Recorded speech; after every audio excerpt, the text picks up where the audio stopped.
National Llama Day, Tony. How should we celebrate it? Tony Kornheiser with a joke. What did the llama say to the yoga teacher? What? Namaste.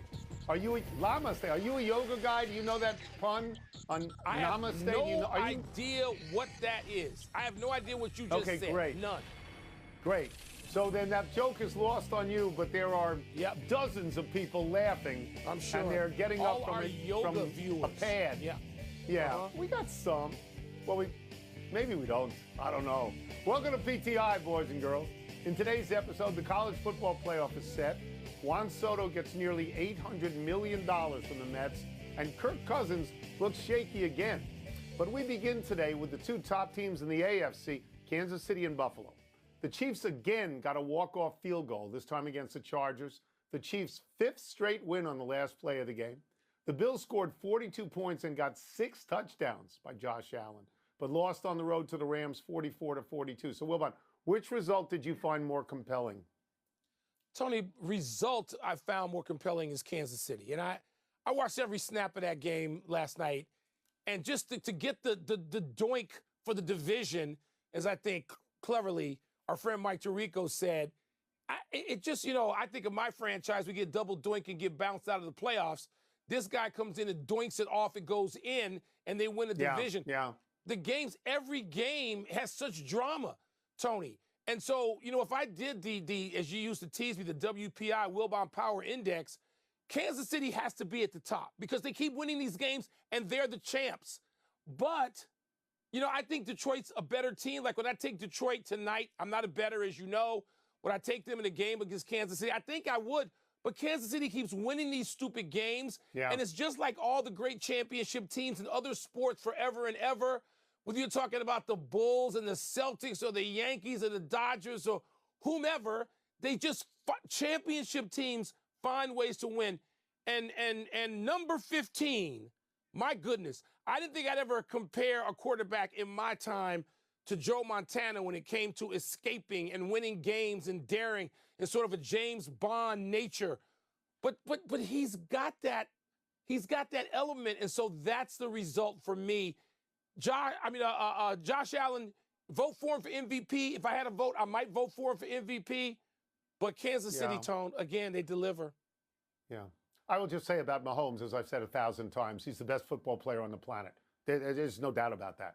Doesn't mean he's the MVP. He's the best football player on the planet. Right. I'm going to say that the result that was most compelling to me was Buffalo because Kansas City does this every single week. It's either a blocked field goal or a made field goal or a bad snap at an inopportune time, but it's every single week. I told you the other night that Kansas City wins, but they don't cover. Their plus minus, they're 12-1. Their plus minus is plus 56. The other team that's 12-1, which you mentioned, Detroit, their plus minus is plus 183. There's a real difference there in terms of aspect of what you're looking at. Mike, I am confident that at some point Kansas City's going to lose, but as I've said to you before, I never think it's this game. Because when Mahomes is out there, I never think that. The Buffalo thing was different to me because they were about to get blowed out. In the third quarter, I think they were down 31-14. At the top of the fourth, they were down 38-21 or something like that. And they kept coming back. This was like SMU against Clemson. They kept coming back. They didn't win, but the 42 points that they got is the highest amount of points all year with a team that's lost. And Josh Allen really, he was fabulous. He really looked like an MVP. I just want to make two small comments here. One on the Rams who beat them. That's the way the Rams should be every week. The Rams are a playoff team. They are that good. I like the Rams when you in have that division. When you have Stafford throwing to Nakua and to Kupp, I mean, they should be this good.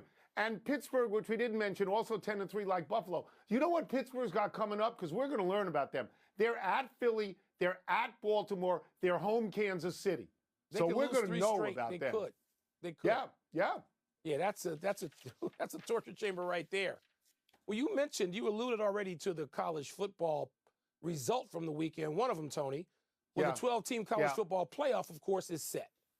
Despite losing the ACC championship game, SMU got the at-large bid ahead of Alabama, Oregon, Georgia, Boise State, and Arizona State got the byes, with overall #1 Oregon facing the winner of Tennessee, Ohio State. Tone, what do you take away from the playoff field as it's set and matchups along with this past weekend's conference championship outcomes that led to them? So you and I have talked about this incessantly. I love this whole build-up, and you don't like the build-up. You like the end result. Payoff. I would not have done this. I would not have kept SMU and bumped Alabama. I would have compared their wins where SMU is 0-2 against ranked teams and Alabama is 3-1, including beating Georgia, the SEC champion, and beating South Carolina, which beat Clemson, which beat SMU. But you know, Mike, I'm not livid about it. I don't think it's criminal. I mean, Alabama had this terrible loss to Oklahoma, which is a worse loss than anything SMU had. And so it's okay. And I don't think you have to protect the field with a 3-loss team. I don't think you have to. What do I like about it? I like that Boise State is getting a bye, you know, ahead of Arizona State and Clemson. Too. And I'm expecting the ACC commissioner. As well. I know, but they're ahead of them. They're ahead of them. They're ranked ahead of them. I'm expecting the ACC commissioner and the Big 12 commissioner to whine about this like they've whined about everything else. Boise State has 1 loss, Mike, at Oregon, the #1 team in the country, by 3. They got a Heisman Trophy candidate. So those 2 other conferences can eat it for a while. I don't care about them. And the thing I like the most, and you'll appreciate this from where you grew up, somebody had the good sense to make one of these opening round games for the championship of the state of Indiana. That Notre Dame was going to play Indiana. And I think that's pretty cool. And I'm happy that they separated Georgia and Texas, because I don't want to see that again unless it's a national championship. I'm done with that. Championship game. Yeah, Tony, I'm with you on a lot of those things. We talked about this on your podcast this morning. Shout out to my friend Jeff Nyanek for predicting to me on the phone Sunday morning that Indiana, his alma mater, would play Notre Dame if the committee had any sense of sort of theater and stage, and they did, and good. So I like that, Tony. Look, like you, I don't know what I would have done with Alabama and SMU if I was sitting in the room and voting. I don't believe that you just have to say, oh, you know, the team that plays in the toughest conference, well, that means we got to take Vanderbilt, because they probably have more impressive wins and they have more impressive losses just because they play in the SEC.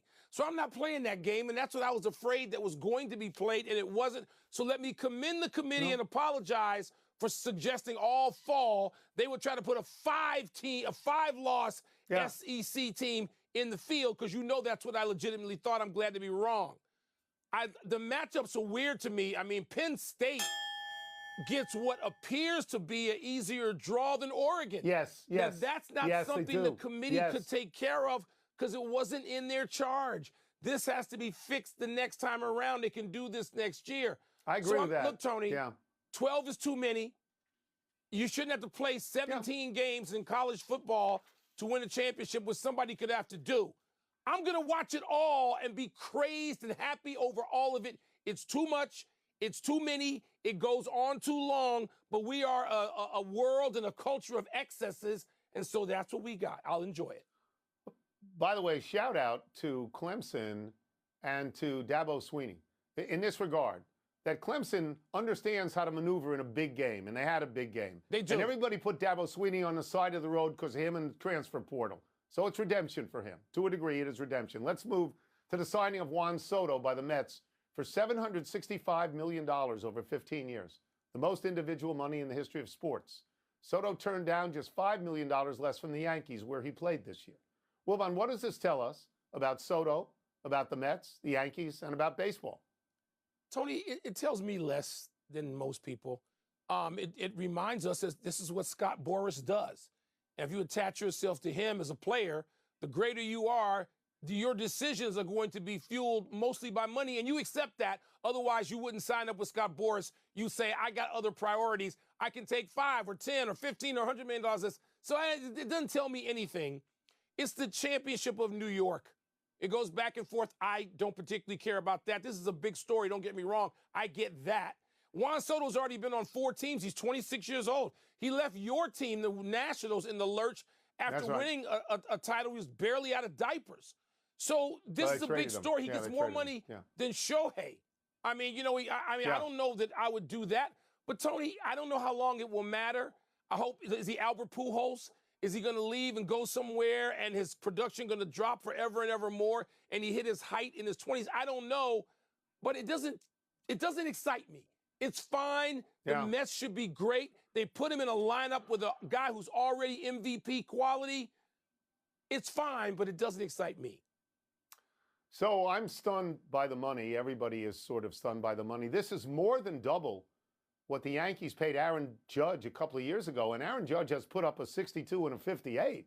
These are big numbers. It reestablishes Scott Boras, who may or may not be the devil. It reestablishes him as the king of all of these contracts. I understand that. It justifies Scott Boras not taking $440 million a couple of years ago from the Washington Nationals for Soto, and I get all of that. I was told this morning that the Mets are on the hook to Soto for more money, just to Soto, for more money than the Pittsburgh Pirates have spent on their last 10 full teams. That's astonishing to me. I look at this, Mike, and I wonder, why did he take the Mets over the Yankees? I mean, if it's $5 million, if that's the only difference, $5 million, it almost feels like it's personal. It almost feels like he had an axe to grind against the Yankees, and I don't know how that works. It's a great day for Mets fans. It's a great day probably for baseball. But, Mike, you know what? I think the easier path to the World Series is in the American League. You got to face the Dodgers in the National League. You got to face in your own division the Phillies and the Braves in your own division. And I will tell you this, as a lifelong New Yorker and somebody who rooted for the Mets for much of my life, I don't know why he quit on the Yankees and went somewhere else. Well, Tony, I don't know. But I think we got to go back to the original premise. This is about Scott Boras and winning. We've known some super agents in our lives, and this is how they keep score.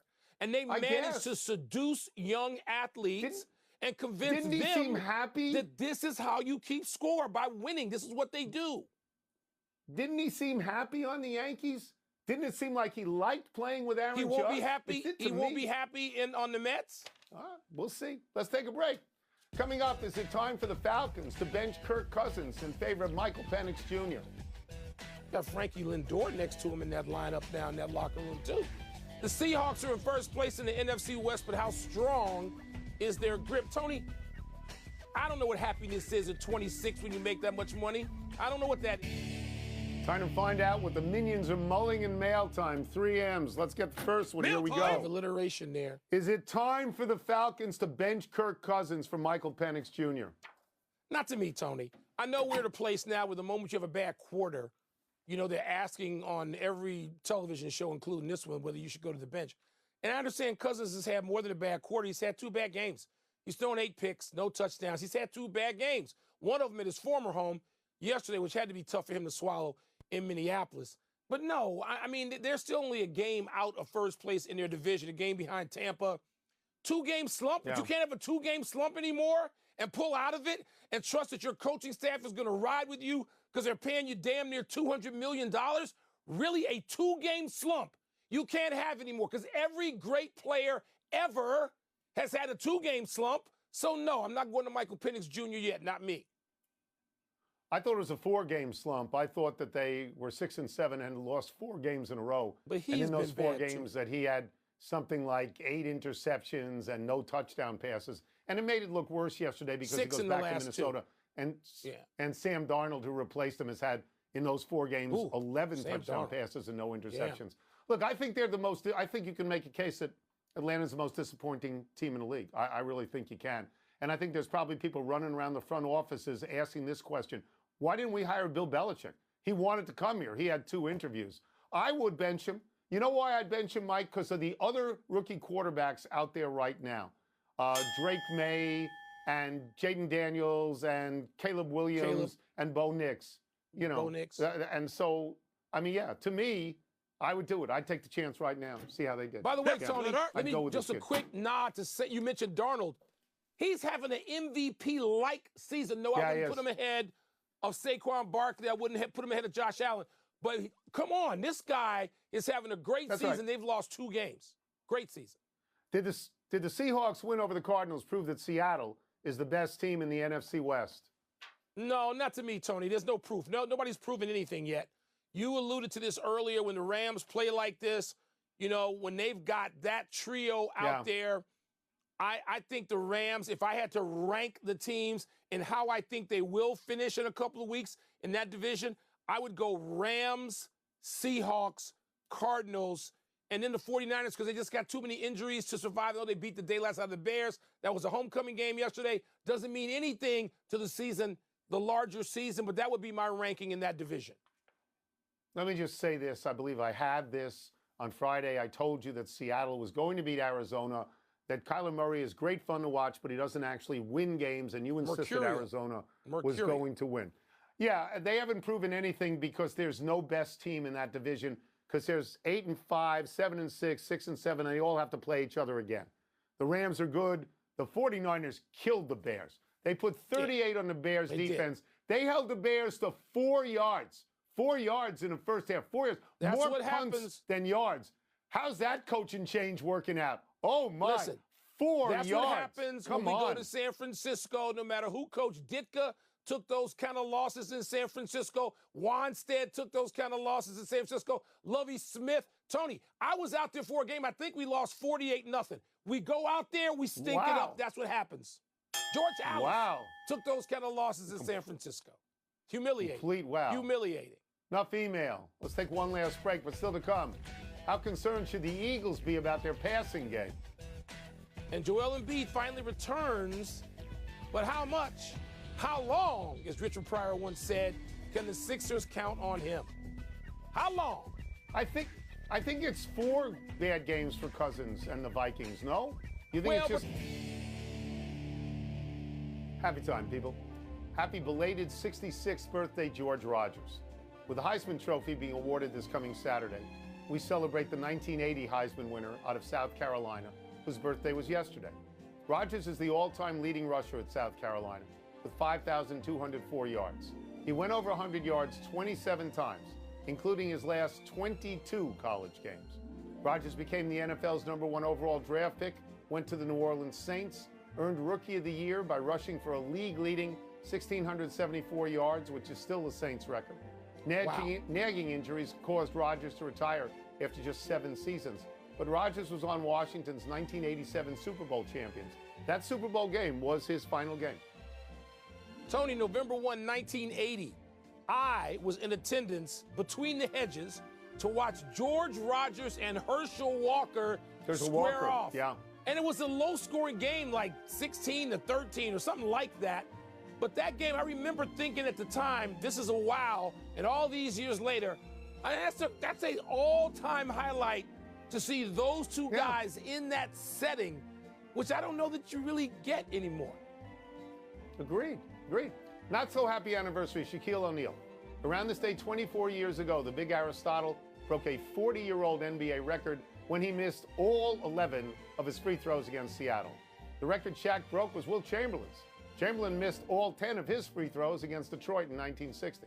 Afterwards, Shaq told USA Today, quote, "The theory is it was the man upstairs' way of keeping me humble. Seriously, because the way I played, the way I made everyone else around me better, imagine if I shot 90% from the free throw line. I would have been arrogant," unquote. Whoa, what a quote. Mr. Humble shot 52.7% from the line for his career, which explains the hack-a-Shaq strategy. That is so great. Tony, I got to shoot free throws for a whole day with Shaq at a little gym at a little girls' Catholic school somewhere in Southern California. And we had a shooting contest at the end. I won't spoil it. We each shot 10. What do you think the numbers were? I think somebody made 4, and it wasn't him. Probably you.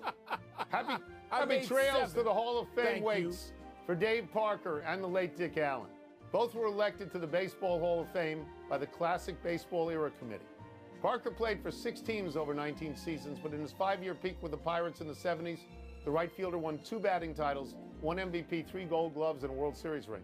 Dick Allen put together one of the best 11-year stretches in baseball history across the 60s and 70s, highlighted by his Rookie of the Year award in 1964 with the Phillies and his MVP in 1972 with the White Sox. That was the summer in which Allen appeared on the cover of Sports Illustrated, juggling in the dugout with a cigarette in his mouth. Wilbon, I know you love Dick Allen. Tony, for that one season, I mean, he was so great. More than one season with the White Sox. And when he got there, for some reason, it was, "Dick, don't call me Richie Allen." He was the most rebellious star to me in the history of Chicago sports and embraced for being that, but not like the other guys at all. Not at all. But a thrill to watch him as a teenager.